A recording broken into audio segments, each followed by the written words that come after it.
In today's video, I'm going to walk you guys through how I took this photo and transformed it into this photo. I recently had the opportunity to shoot with two incredibly rare and beautifully spec'd Porsche 911s, and the photo shoot was, something of a dream, I kid you not. And so I'm going to walk you guys through every single setting that I clicked to get this photo to where I wanted it to be. And I actually learned something new on this shoot that I'm going to teach you guys from the Porsche Center Calgary photographer Nolan, and I'm going to try and integrate that into this photo as well. So lots to learn today. It's super exciting. Let's dive into it. Starting right from the top here, let's talk about the settings of this shot. You can see that I had a shutter speed of 1/400. My aperture was at 3.5 and my ISO was at 640, shot on a 35mm lens that has the ability to go down to f1.8. Now, if you guys want to know why I shoot the way that I shoot, I have a whole course down below. Really, the only intentional setting here is that I knew that I wanted to shoot through this window to capture this Porsche, but I wanted to have some details still remaining in the Porsche on the interior. You can also see that I captured it so that the highlights were still exposed, and in the dark areas they're not. And if you're shooting in RAW, you know that you can get these details back, which I'm going to show you how to do. First things first, we're going to start by cropping our image. The Porsche isn't perfectly centered, so we're going to try our best to get that centered. Now, one thing you'll see later is that we do have some details on the badging of the seat here that we're going to try and bring back, so I want to keep that detail in. And then from here, we're just going to up the exposure. I want to grab back some of the details in the seat, knowing that, of course, if I bring down the highlights here, we're still going to be able to bring back the details on that Porsche. So we're going to sit about there. Looks pretty good to me. Shadows we're going to bring up, and for this I'm looking at the details in the grille of the Porsche. As well, I'm looking at the interior of the seats of the Porsche. So that's kind of what we're looking at there. When it comes to whites, you can hold Option to make sure that you're not peeking out or blowing out any of your whites, but I think it's sitting in a pretty good spot. Blacks, we're going to do the same thing. We're going to hold Option and drag this down until you can see where the black parts are going away. That means we're losing detail in those parts of the car. So I want to make sure I'm maximizing my dynamic range. So we're going to sit about there.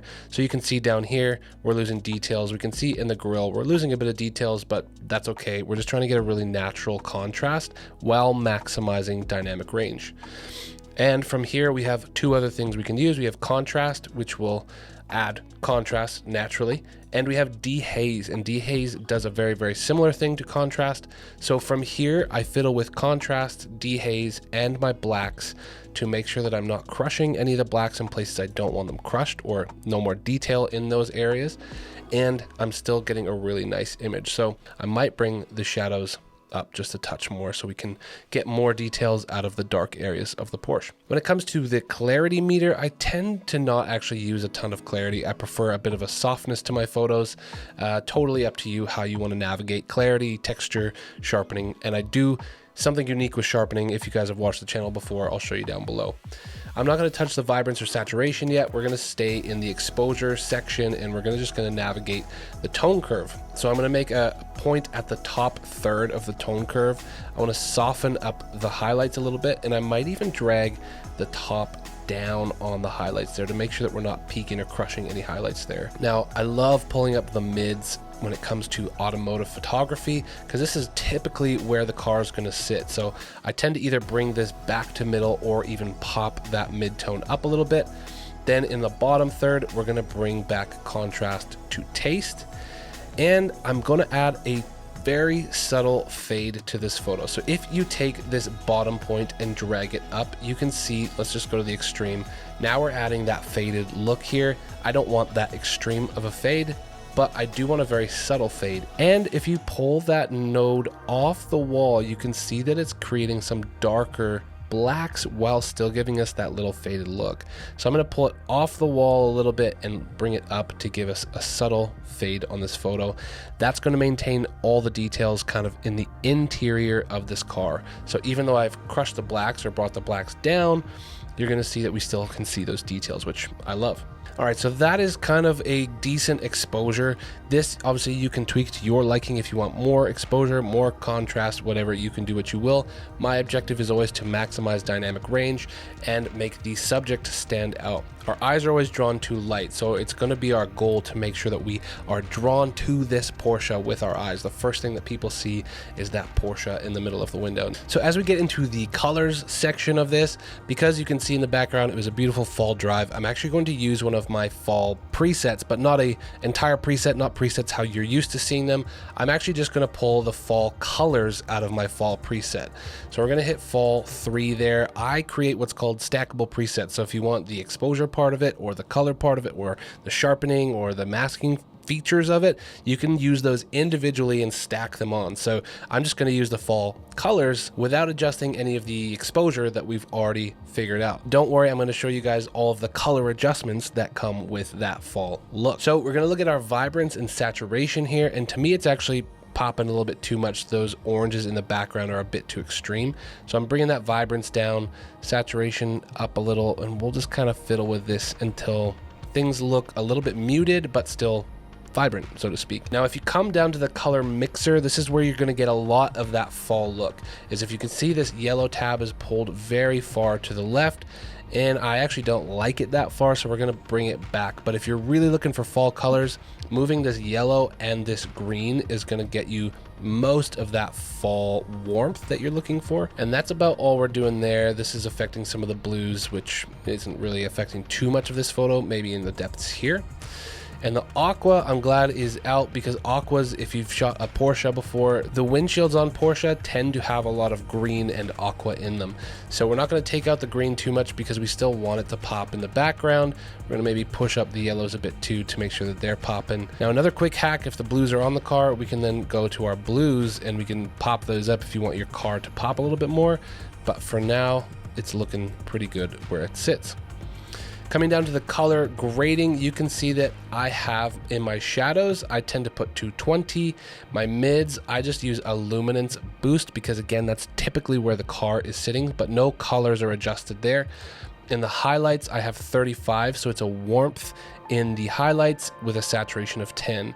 And so then if I go to the balance, you can see I have my balance here shifted onto the cooler side, but you could also push this up to the warmer side, and that's going to give you just a warmer look. So that's where it is for now. So that's the colors, that's our color panel, color grading, and we're down into sharpening. So for me, I love to just kind of keep the sharpening where it is. We're going to hold Option on your keyboard, and we're going to drag up the masking. So if you hold Option, drag up the masking, you're going to see that everything that is white is being sharpened. Everything that is black is no longer being sharpened. So if you do not add masking, that means that you're sharpening everything, every part of your image. So if you have a noisy image, you can see all the noise and the grain and the dirt in the dark areas there are also being sharpened. So we don't want that. So we're going to drag the masking up until just our car and that road in the background is being sharpened and those edges are really being pulled out. That's kind of our goal here with the masking. And when you look at this, you kind of can see that it's softened up in some ways, the edges, and I just like the look of it. Maybe it's in my head, maybe it's not, but I like it. At the very end, we're going to come and do this denoise feature because there is a little bit of noise in the shadows, so we're going to clean all that up. If you haven't pressed it yet, remove chromatic aberration and enable your profile correction. This should be something that you do at the beginning. I think I have this as a preset when I import my photos that it already does lens corrections. We're not touching transform, lens blur. We're not doing any vignetting. I will add grain to the end of my image because I kind of like the look of just like slightly more natural than overly digital. And then down here in calibration, this is another way that you can get fall looks. So if you look at the calibration here, if I start pushing this far to the left, you're going to get some crazy fall looks. But in this particular photo, I really don't want to adjust the interior leather color to change that much. I want that to look as authentic as possible. So we're actually not going to move that around too much. We're going to kind of leave it where it is. Now we're going to get into what is arguably the most important bits, and that is our masking. So you come up to the top right here, and we're going to start adding filters. The first one I always add is from the ground up. So if you hit M, we're gonna get our linear gradient. We're gonna drag it from the bottom. If you hold Shift, it's going to straighten that out for you, so you don't have to worry about it being a janky twist or something. So we'll just hold Shift and it's gonna be a very straight gradient. Now I very subtly want to drop the exposure here. Again, we're just bringing our attention to the car, but we don't want to do too much in this scenario because we actually like how it's looking. In fact, I almost will like bring it up here to showcase the interior of the Porsche because it kind of looks nice. Just gonna find a little happy middle ground there. Now, if you hit Shift M, that's gonna bring up your radial filter. So you got a circle here. Now I want to bring up some of the details on the headrest here because that's where the Porsche badge is, and that is a spec option, I believe. So we're just gonna bring that out so that you can see that we're shooting through a Porsche at a Porsche, which is kind of mind-blowing if you think about it. There's the before and after. You can see it's there. I think that looks okay. Maybe we can expand this so it doesn't look so pointed or like intentional. I don't know. I want to hide that that's an edit more than make it show off. Okay, so there we go. Now we're going to create a new mask and we're going to select subject. Now again, if you guys are into presets, I have created presets where if you come down into my toolkit, I have a car curve that's already created. And if you click that, it's going to find the subject and add an already natural car curve on it.